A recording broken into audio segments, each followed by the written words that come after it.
sahbihi wa mawala amma ba'd. Yang saya hormati pengurus Dewan Kemakmuran Mushola Al-Falah, yang saya muliakan Ketua Majelis Ta'lim Malam Kamis Mushola Al-Falah, yang saya hormati juga Kanda Haji Muslim, para orang tua, jamaah.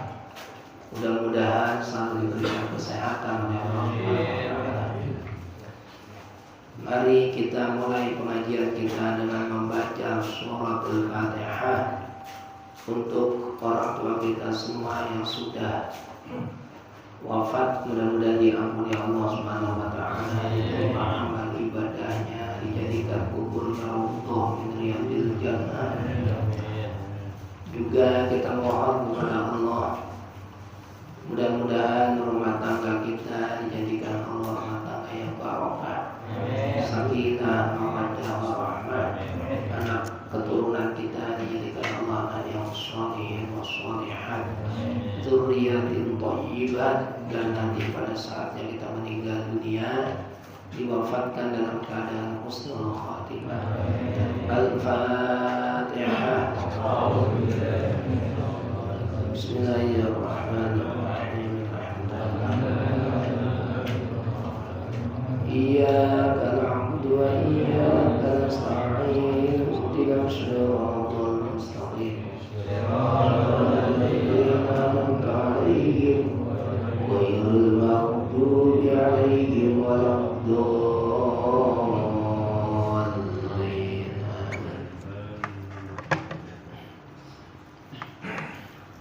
Assalamualaikum warahmatullahi wabarakatuh. Mari sama-sama sebelum ta'lim kita baca ayatul majmalah. Semoga iman kita bertambah. Amin. Bismillahirrahmanirrahim. Bismillahirrahmanirrahim. Wa ba'du fa inna walhamdulillahi qad raduna billahi rabba wa bil islami dina wa bi muhammadin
يحزنون بفضلك اللهم بفضلك اللهم يا رب العالمين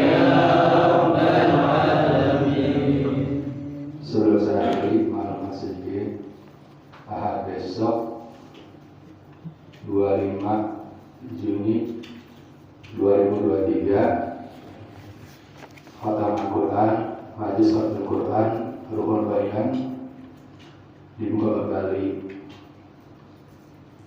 Saya mengharapkan semua kepada jamaah Masjidil Falah nanti dipimpin oleh pengajian dan pengajian hadir, kita sama-sama hadir menghadiri Majlis Khatam Al-Quran Ahad besok. Waktunya dari jam 9 pagi sampai selesai. Dan saya sekian Assalamualaikum warahmatullahi wabarakatuh. bertempatnya. Oh iya, bertempat di Pondok Pesantren Ujung Pondok Pesantren Arul Gaya Bekasi Indonesia di Dobelan. Nanti kalau misalnya nggak tahu, kita kirim BBM-nya. Ya. Bismillahirrahmanirrahim. Kemarin kita membahas tentang apa kemarin? Oh, nafkah ya. Memberikan nafkah, benar ya? Sekarang lanjutannya. Faslun ay hadza faslun fi ahkamil hadonah.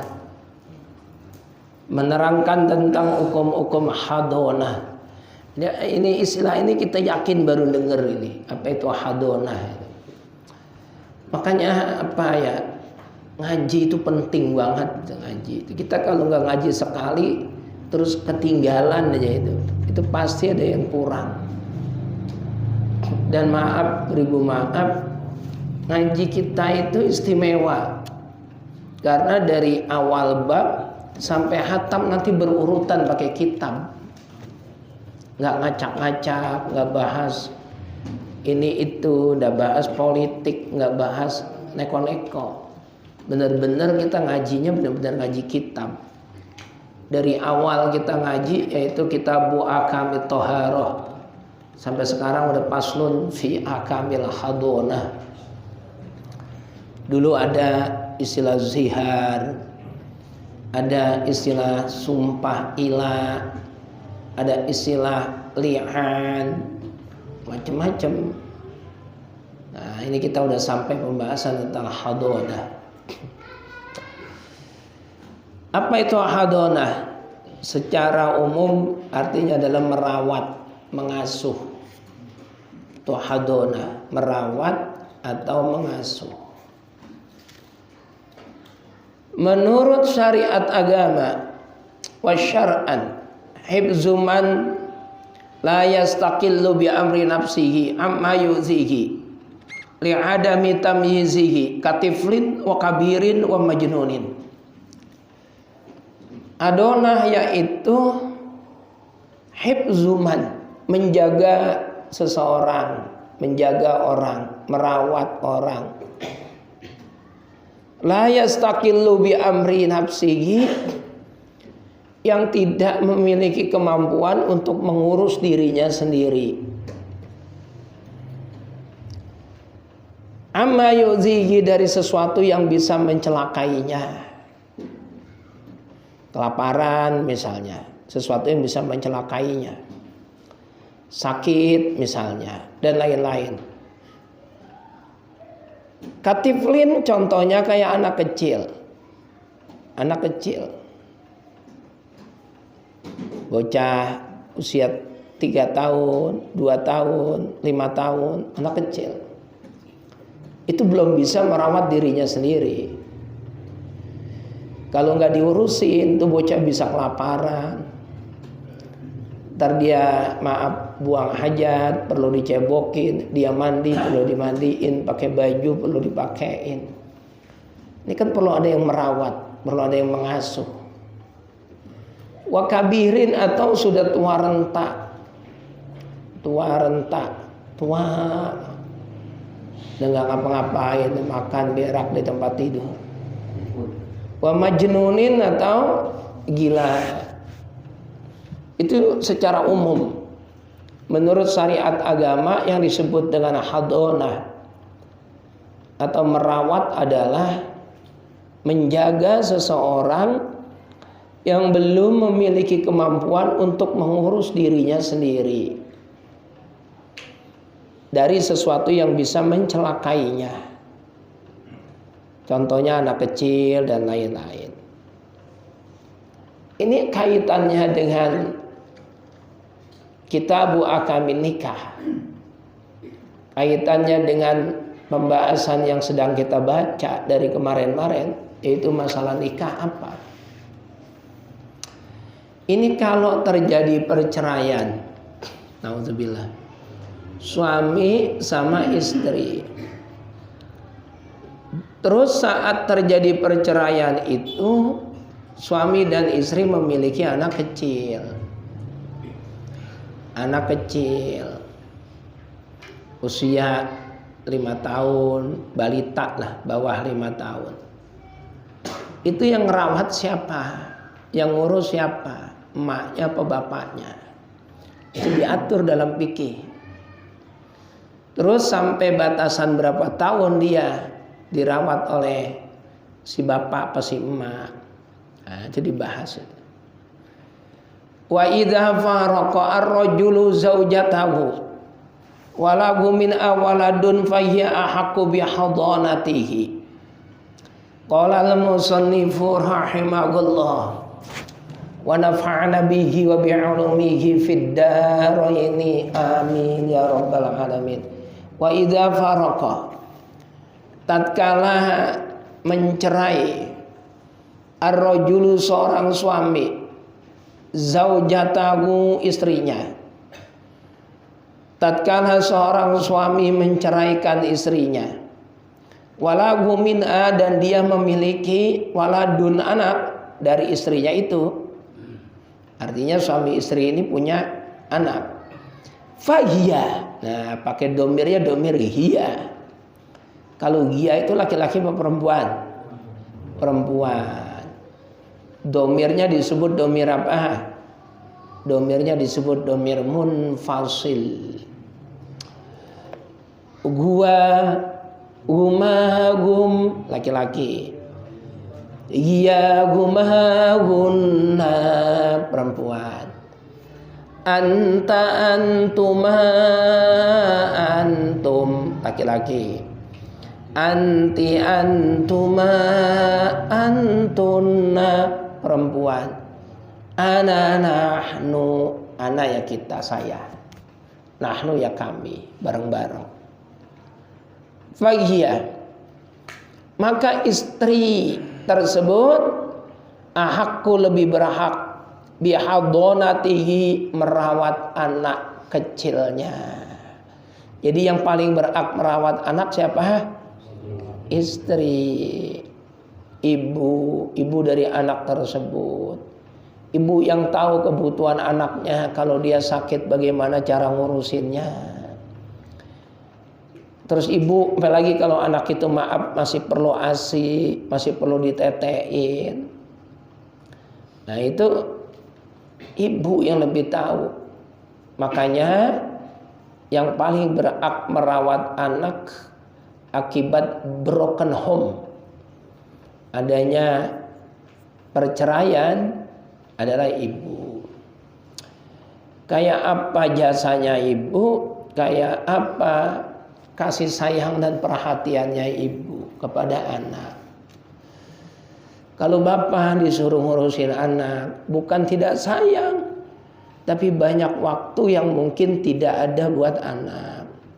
Anak satu-satunya, cerai sama istri, disuruh ngikutin bapak. Lah kan yang namanya bapak mah kerja. Sebelum subuh kadang-kadang udah siap-siap, habis subuh berangkat. Lah terus anak bagaimana di rumah sendirian? Tidak terawat.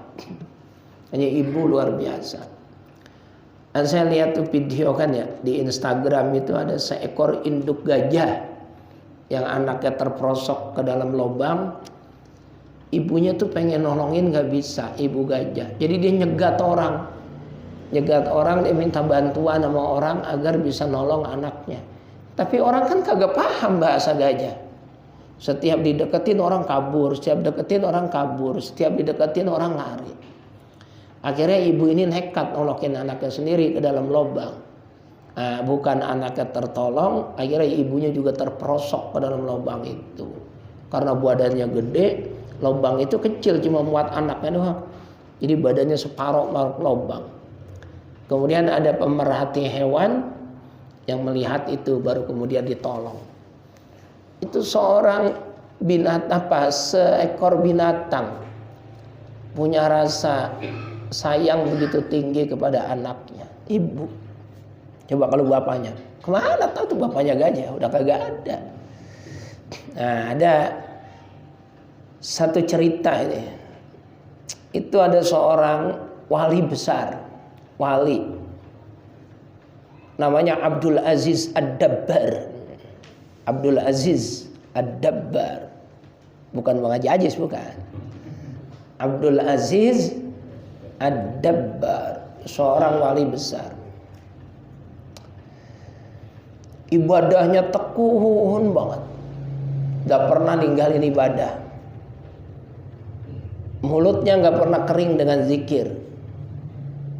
Bahasa kasarannya, ini wali udah top banget dah. Di antara para wali yang lain, dia termasuk wali yang besar, yang paling disegani. Tapi sayang, sungguh sayang, namanya itu tercatat di Lauhil Mahfuz sebagai calon penghuni neraka. Masya Allah.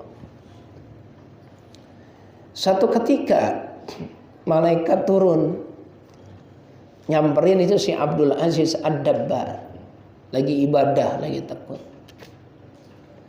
Terus malaikat bilang begini, wahai Abdul Aziz Ad-Dabbar, ibadahmu tekun banget, zikirmu kuat banget, tapi sayang namamu itu tercatat di Lauhil Mahfuz sebagai calon penghuni neraka. Terus apa gunanya kamu ibadah? Kalau toh ibadah kayak gitu rajin, ujung-ujungnya tetap masuk neraka. Nah, ini Abdul Aziz Ad-Dabbar, jawabannya, malaikat, saya itu ibadah karena perintah Allah. Allah mengatakan dalam Al-Quran, wa ma khalaqtul jinna wal insa illa liya'budun. Tidak aku ciptakan manusia dan jin kecuali untuk ibadah. Di ayat yang lain, wa'bud rabbaka hatta ya'tiyakal yakin. Beribadahlah kepada Tuhanmu sampai datang kematian. Jadi saya ibadah itu karena memang tugas saya beribadah. Allah yang mengatakan tidak aku ciptakan jin dan manusia kecuali untuk ibadah. Berarti memang tugas saya ibadah. Urusan surga neraka bukan urusan saya, itu terserah Allah. Saya udah ibadah tekun, udah rajin, kok dimasukin neraka? Nggak apa-apa, wong itu haknya Allah kok. Jadi saya ibadah ini bukan pengen dapat surga, saya juga ibadah bukan karena takut dimasukin neraka. Tidak, itu kan urusan Allah. Pokoknya saya mau ibadah aja. Emang Allah merintah ibadah, ya saya ibadah. Saya mau dimasukin kemana aja terserah Allah. Surga neraka itu milik Allah, saya juga miliknya Allah kok. Jadi jangan karena nama saya tercatat di Lauhil Mahfuz sebagai calon penghuni neraka, lantas saya tidak ibadah. Enggak, saya pasti akan tetap ibadah. Malaikat takjub, salut. Terus kok ada orang yang ikhlasnya kayak gini? Udah pasti masuk neraka, ibadahnya tetap tekun. Akhirnya malaikat datang ke Lauhil Mahfuz, minta sama Allah biar namanya itu dihapus, nama Abdul Aziz Ad-Dabbar. Kata Allah, sudah, saya sudah lebih tahu darimu, sudah saya hapus namanya.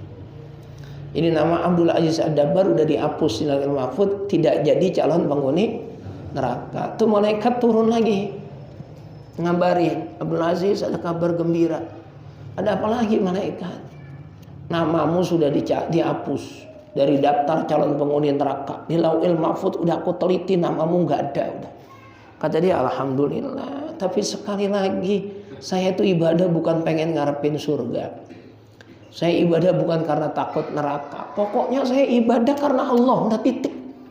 Terserah Allah, saya mau dijadiin apa aja terserah. Saya mau surga, kayak mau neraka, kayak mau di mana, kayak udah terserah Allah. Wong saya ini miliknya Allah kok. Saya mau ibadah karena Allah saja.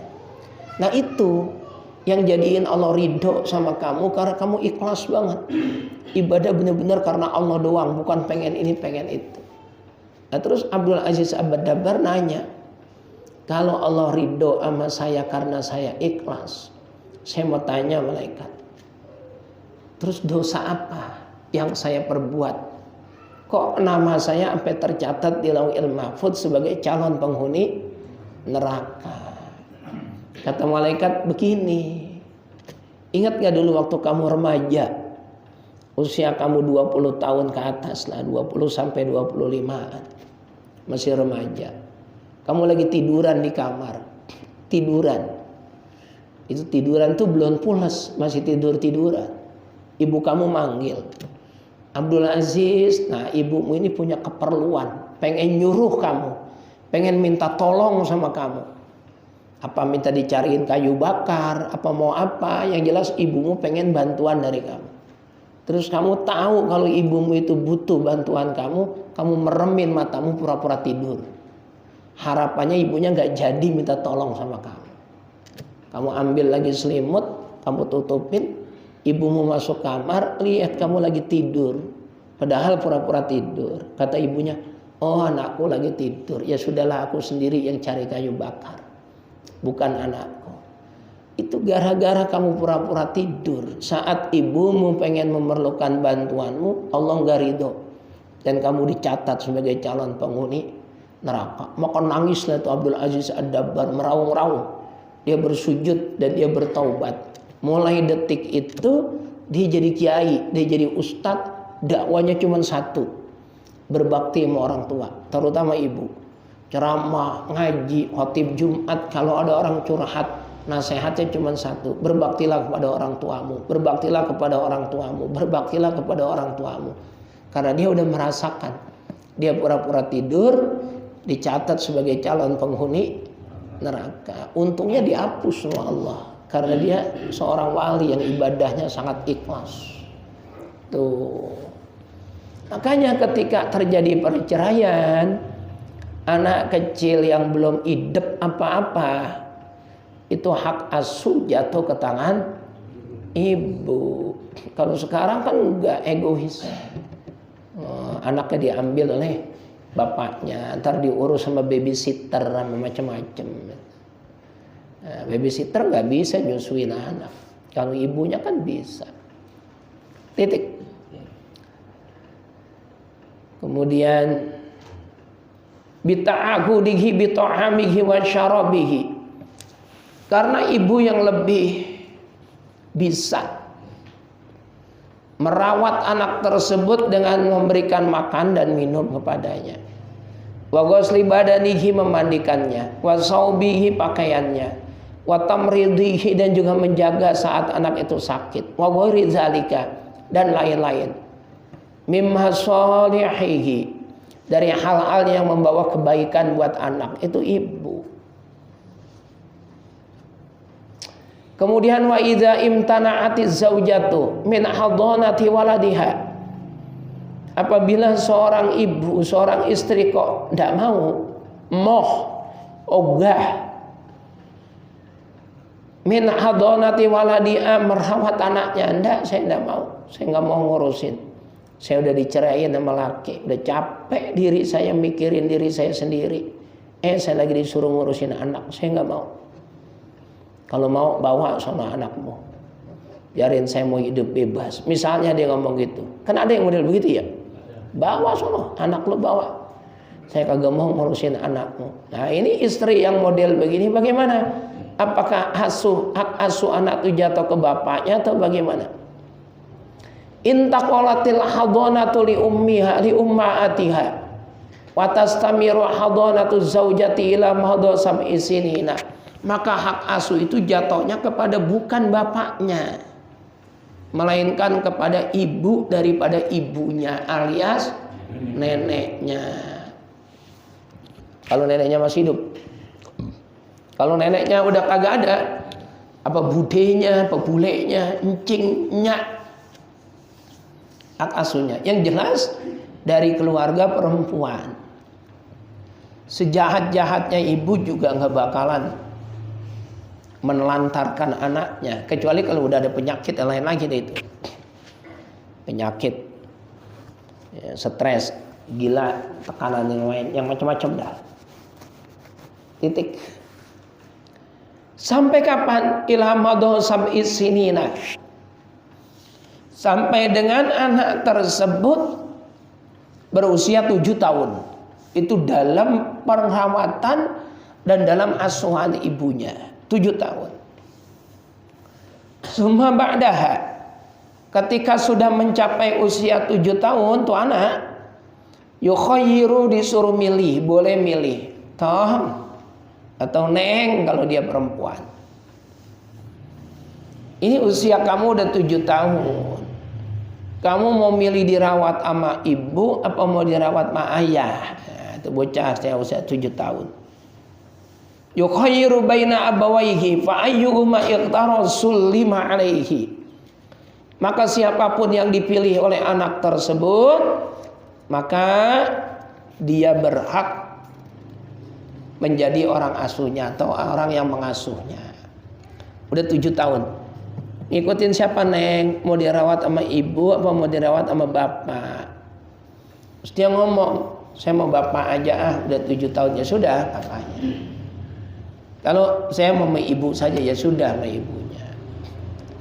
Titik.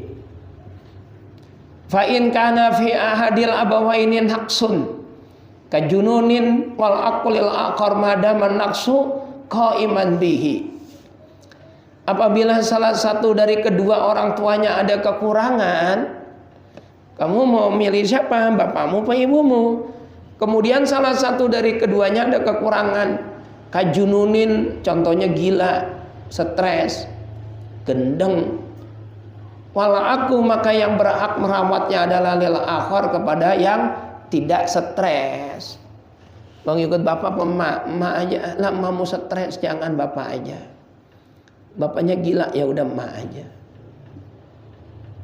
Wa idza lam yakun al abu maujudan uyira al waladu bainal jaddi wal ummi.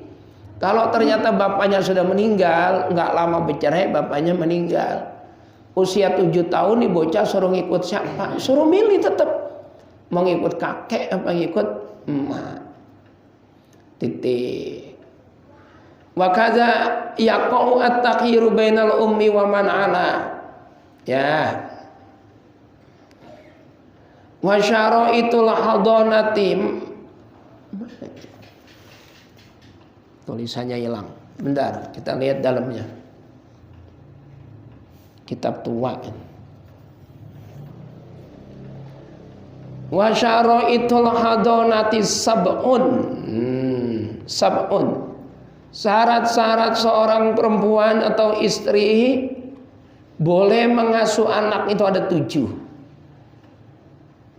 Ahadua, yang pertama, al-aqlu, punya akal, sehat.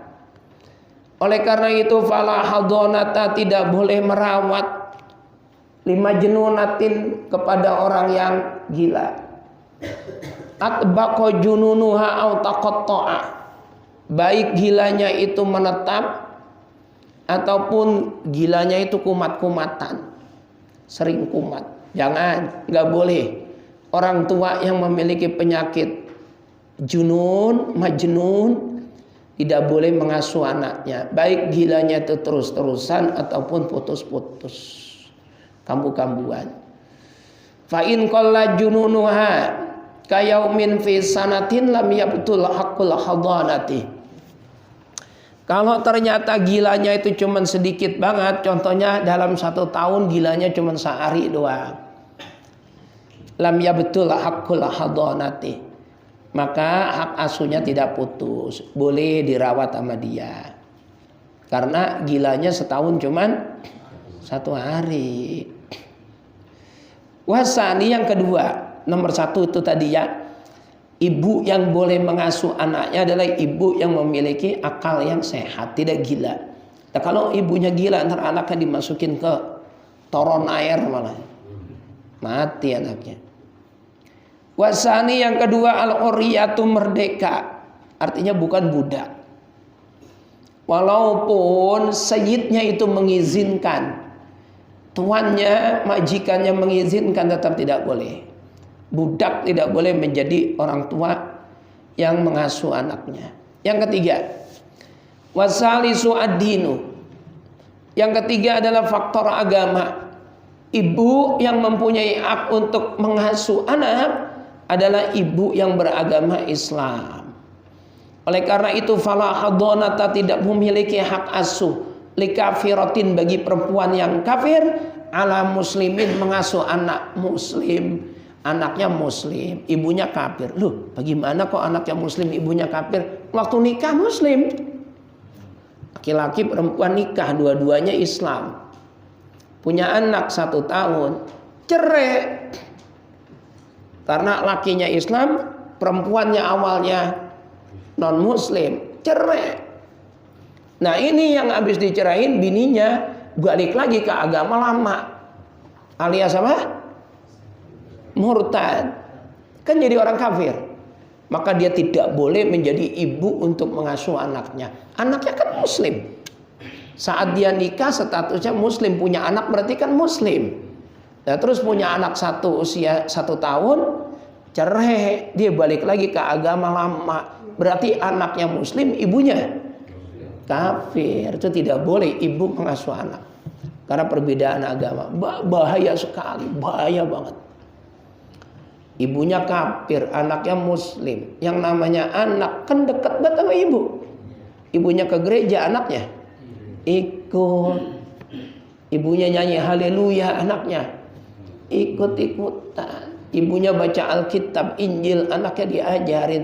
Lama-lama anaknya pasti terpengaruh pindah agama ibunya. Nah, ini repot kok. Repot. Fala hadonata likafiratin ala muslimin. Bapaknya wajib maksa. Jangan nak, jangan ikut ibu sama ayahnya. Tapi kan nggak ada ibu, ntar ayah cariin ibu baru yang lebih keren. Gitu.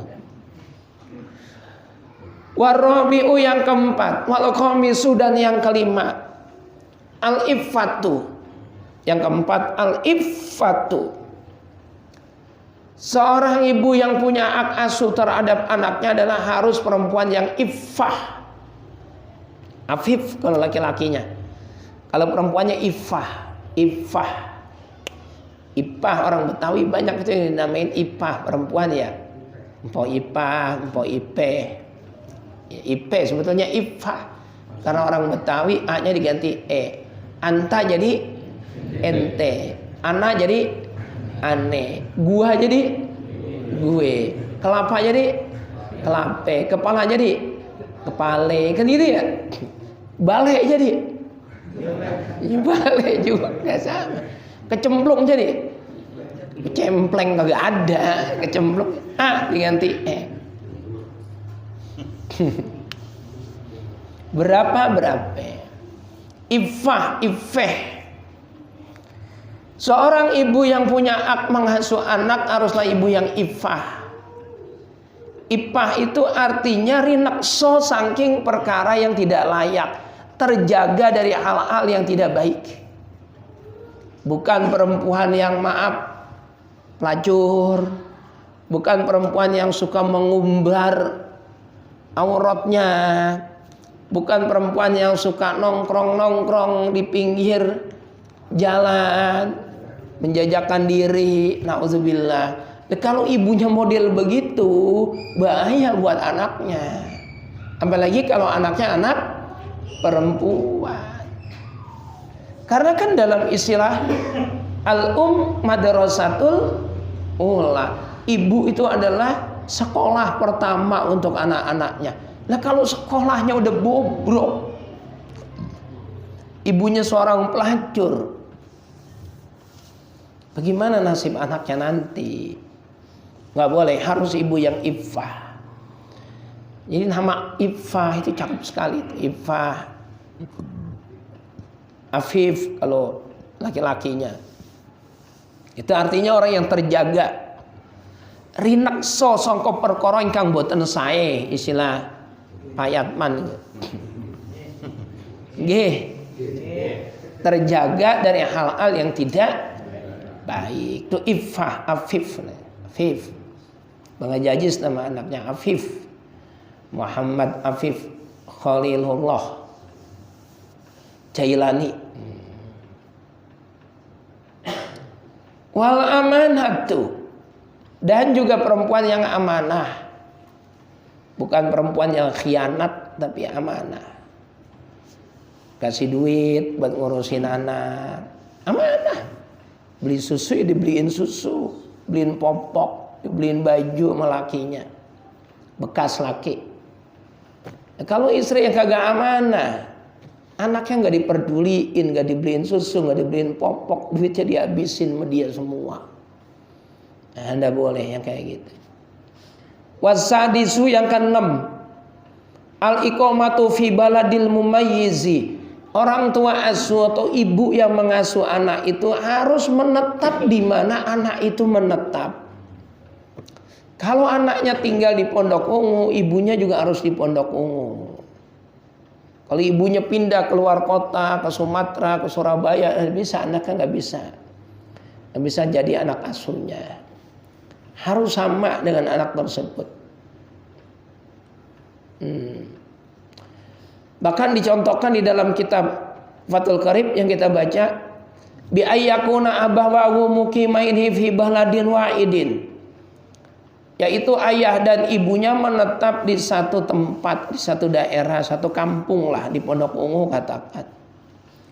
Falau aroda ahaduma safara hajatin.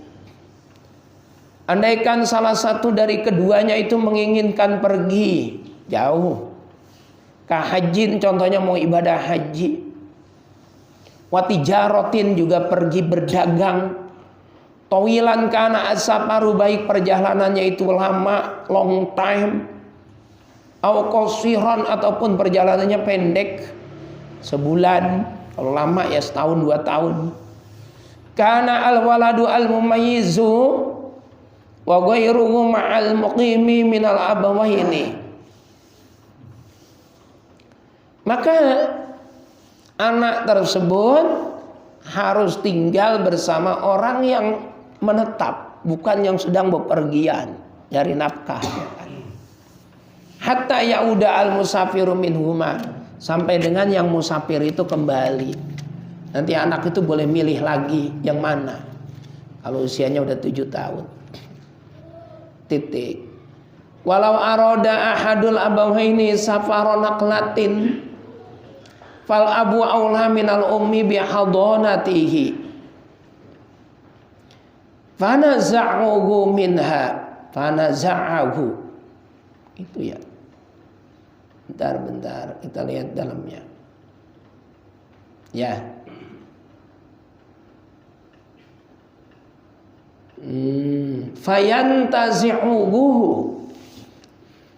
Fayantazi'uhu minha intaza'a yantazi'u.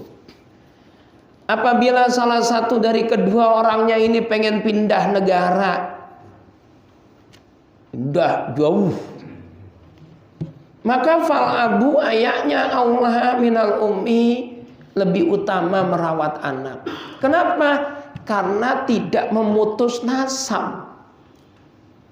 Kalau anak ngikutin emaknya ke luar negeri misalnya, kagak ketemu-temu sama bapak, itu bisa memutus nasab. Anaknya siapa ini gak jelas mana bapaknya. Begitu mau nikah repot nyari-nyari bapak. Nah, makanya perempuan yang paling berhak memiliki hak asuh, kalau salah satu dari kedua orang tuanya ini pengen pindah negara misalnya, adalah ayah. Bapaknya mau pulang ke Perancis, ya sudah, ikut bapaknya sudah ke Perancis. Bapaknya pengen pulang ke mana, misalnya ke Arab, ya ikut bapaknya ke Arab. Jadi anak itu intisabnya kepada bapak. Titik. Yang ketujuh, wasyartus sabi'u al-khulmu ay khulumu ummil mumayyizi min zaujin laisa min maharimit tifli. Yang ketujuh, seorang istri atau seorang ibu punya hak asuh kepada anaknya apabila ibu tersebut kagak menikah lagi kepada orang yang tidak semahram dengannya, dengan anak itu. Syaratnya itu. Misalnya begini, ada seorang perempuan, sebut aja namanya Hindun misalnya, bercerai sama lakinya. Dan terus Hindun menikah lagi dengan orang lain, dengan laki-laki lain yang bukan mahramnya anaknya Hindun, bukan mahramnya. Maka secara otomatis Hindun tidak serta-merta memiliki hak mengasuh anak tersebut. Kenapa? Karena Hindun sudah nikah dengan orang lain. Bisa jadi orang lain itu kan bukan bapaknya. Namanya bapak apa? Bapak tiri, bapak kualon. Bisa jadi tidak sayang kepada anak ini. Nah itu maka tidak serta-merta. Tadi kita ulang ya. Seorang ibu itu memiliki hak asuh kepada anaknya, ya betul lebih utama, tapi ada 7 syarat. Kalau dia bukan Islam ya nggak boleh, walaupun dia punya hak, tapi nggak boleh karena dia tidak Islam, diputus. Kalau dia udah kawin sama orang, ya nanti dulu. Kalau ini suami yang baru sayang sama anaknya, kalau kagak, malah repot. Kecuali kalau ibunya itu menikah dengan mahramnya anak ini, mahramnya. Contohnya menikah dengan siapa? Pamannya itu bocah, bercerai sama si Fulan. Kagak lama kawin lagi sama adiknya Fulan. Turun ranjang namanya ya. Cerai sama si Zaid, terus kawin sama adiknya Zaid. Berarti kan mamangnya anaknya. Nah, kalau kayak gitu nggak apa-apa, dia tinggal sama ibunya. Kalau anak ini perempuan, yang anak yang bercerai ini, yang mak bapaknya bercerai anak ini perempuan, ketika dia gede, dia udah dewasa, cium tangan, salaman sama mamangnya kan nggak batal. Auratnya dilihat wajahnya, ma baina surrah wa rukbah, nggak jadi masalah. Wong sama mahramnya kok, sama mamangnya. Tapi kalau dia menikah dengan orang lain, kebetulan anaknya apa? Perempuan. Terus gede, kan jadi bapak tiri itu. Nah itu yang repot. Loh, bapak tiri juga kan bisa jadi mahram. Iya, kalau ibunya sudah dikumpul. Tapi tetap saja kasih sayangnya bisa jadi berbeda kalau mau orang lain. Dipastikan dulu, kira-kira ini benar-benar memiliki kasih sayang atau tidak. Kan banyak orang yang cuma menerima emaknya tapi tidak menerima anaknya. Anak dijadiin beban karena dianggap anak tiri. Nah itu. Jadi mana yang paling sayang lah istilahnya gitu. Kalau udah masing-masing dia udah kawin sama dia, mana yang paling sayang, yang paling bertanggung jawab, yang paling bisa merawat. Sekarang kebanyakan kan begitu. Kayaknya kagak mungkin deh, jarang sekali ada orang bercerai sama si Fulan, tahu-tahu kawin sama adiknya Fulan. Jarang, walaupun ada tapi jarang banget. Rata-rata kawinnya sama orang lain. Selesai bab hadona. Secara otomatis ini bab penutup dari kitabun nikah. Selesai udah pembahasan nikah sampai terakhir hadona. Malam Kamis besok kita libur palingan ya, karena takbiran. Apa mau ngaji malam takbiran? Libur ngaji ya. Nanti kita ketemu lagi ya dari sekarang 2 pekan setelah libur. Itu udah pembahasannya kitab baru, bukan kitabnya ganti judulnya. Kitabu Ahkamil Jinayat. Hukum-hukum jinayat. Jinayat itu bagaimana membunuh orang, balasannya apa? Motong kuping orang itu hukumannya apa? Nyopet hukumannya apa? Itu namanya jinayat. Ini masalah tadi hak asuh ya. Iya. Ada seorang laki-laki nih, punya istri, terus kawin lagi nih suaminya, karena istri nggak mau dimadu, dia minta cerai, punya anak bayi, atau anak bayi serahkan pada istri mudanya suaminya. Apakah seorang istri berdosa nggak mengalihkan anak kepada mak tirinya?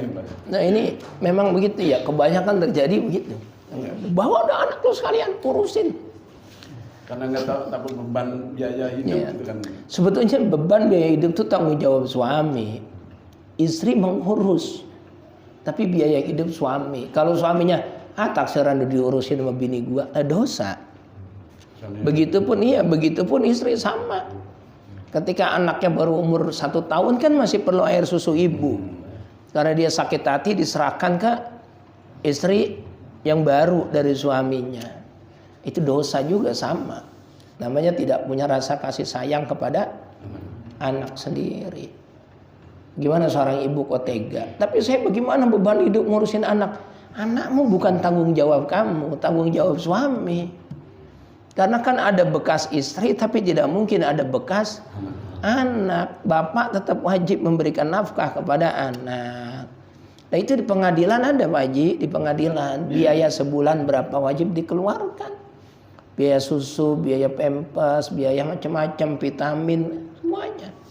Tanggung jawab dari ayahnya. Jangan jadi ibu lempar tanggung jawab. Pertama, udah sering sekali kita bahas ya, bahwa poligami itu hal yang boleh. Saya pernah dengar satu pengajian itu. Tuh Kiai Gus Bahaya ditanya orang, Gus, kenapa kok Islam memperbolehkan poligami? Berarti Islam itu melegalkan hiperseksual. Orang jelas sekali kalau istrinya lebih dari 1 berarti hiperseks, nafsunya sangat gede. Itu berarti pikirannya tuh hanya bersetubuh saja. Terus jawabannya ya luar biasa Gus Bah. Kalau orang menjaga perempuan 1 itu berpahala apa tidak? Ya berpahala. Ya kalau menjaga 1 aja berpahala, apalagi menjaga 2, apalagi menjaga 3, apalagi menjaga 4. Nah Islam itu poligami adalah menjaga diri untuk tidak terjerumus kepada perzinahan. Wanita di akhir zaman itu perbandingannya 1:50. 1 laki-laki, 50 wanita. Ya, terus kemudian poligami ini di-cut. Tidak boleh. Bagaimana nasib perempuan-perempuan itu?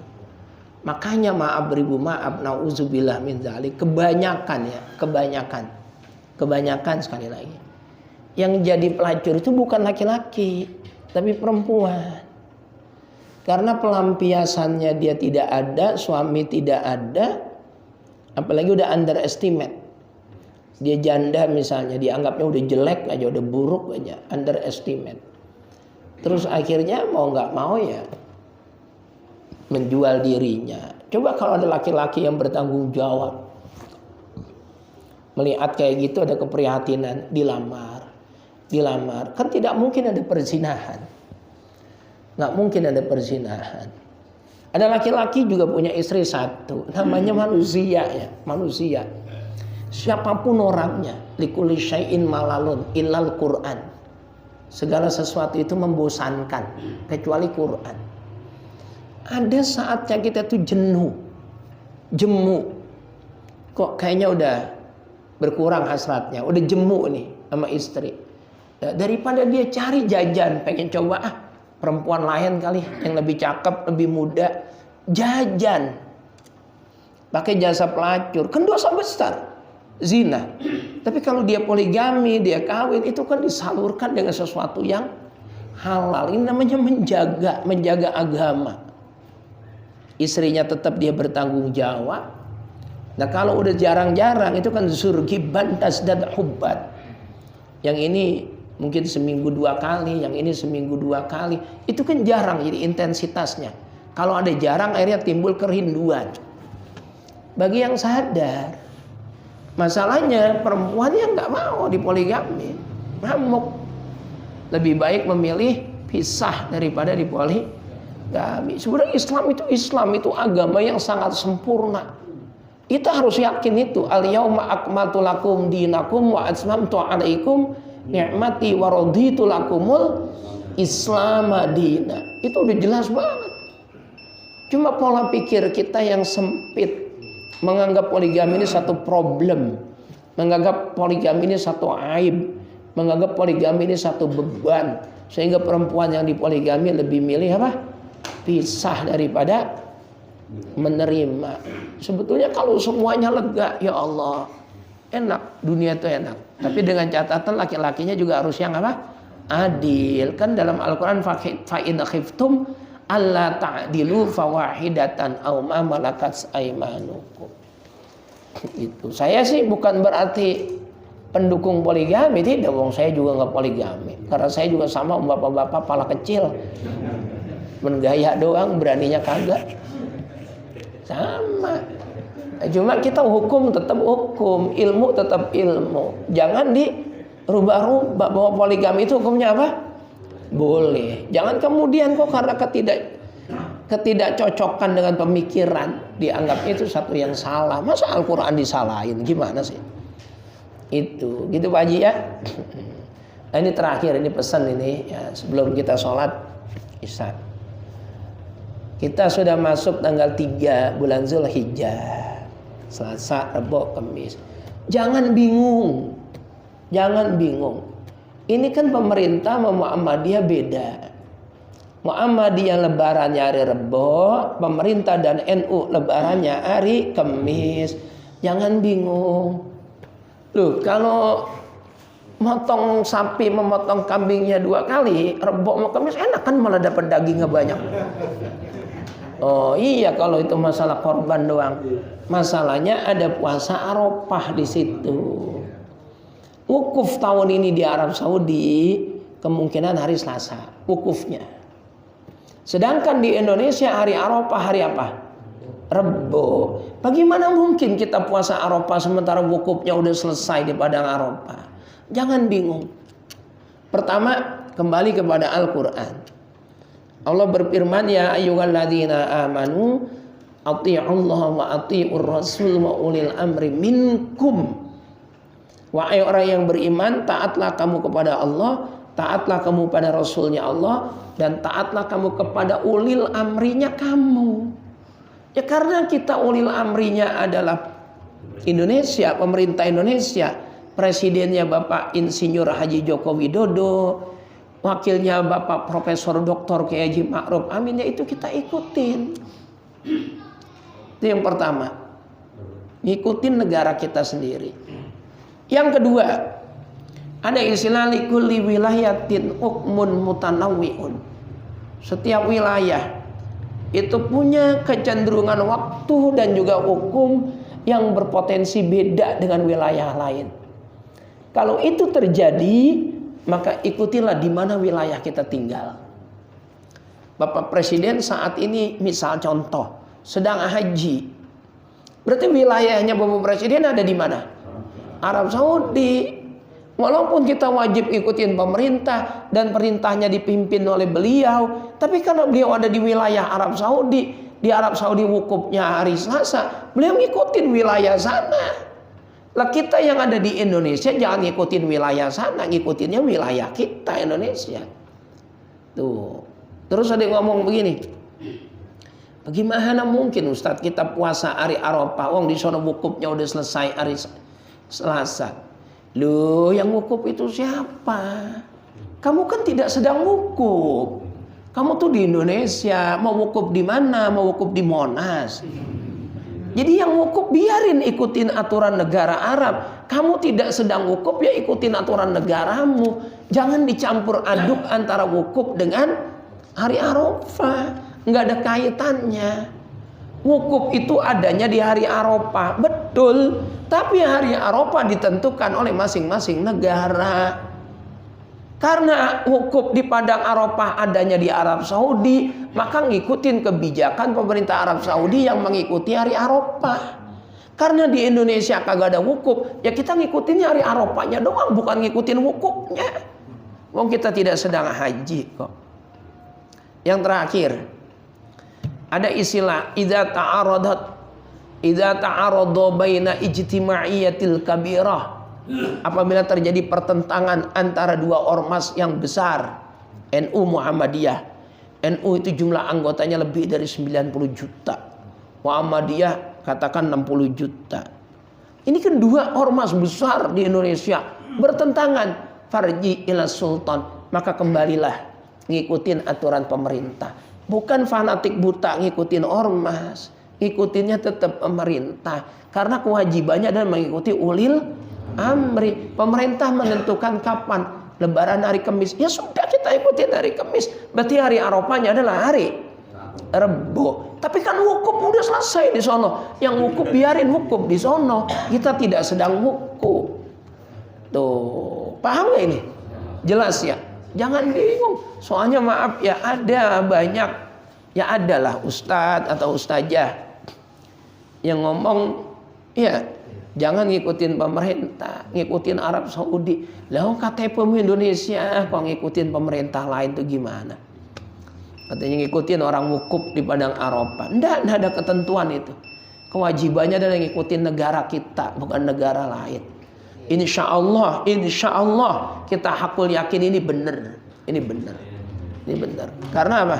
Karena bersesuaian dengan Al-Quran dan juga kaidah fikih serta para ulama. Titik. Mudah-mudahan ada barokah dan manfaat. Al-Fatihah.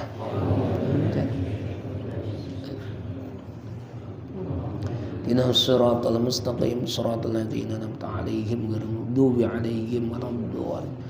Bismillahirrahmanirrahim. Alhamdulillahirabbil alamin. Allahumma shalli ala sayyidina Muhammad wa ala alihi wa ashabihi. Allahumma ighfir lana wa liwalidina wa limasyayikhina wa li jami'il muslimin wal muslimat wal mu'minina wal mu'minat.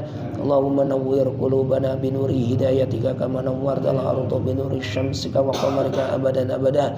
Rabbana atina fid dunya hasanah wa fil akhirati hasanah wa qina adzabannar. Walhamdulillahi rabbil alamin. Assalamualaikum warahmatullahi wabarakatuh.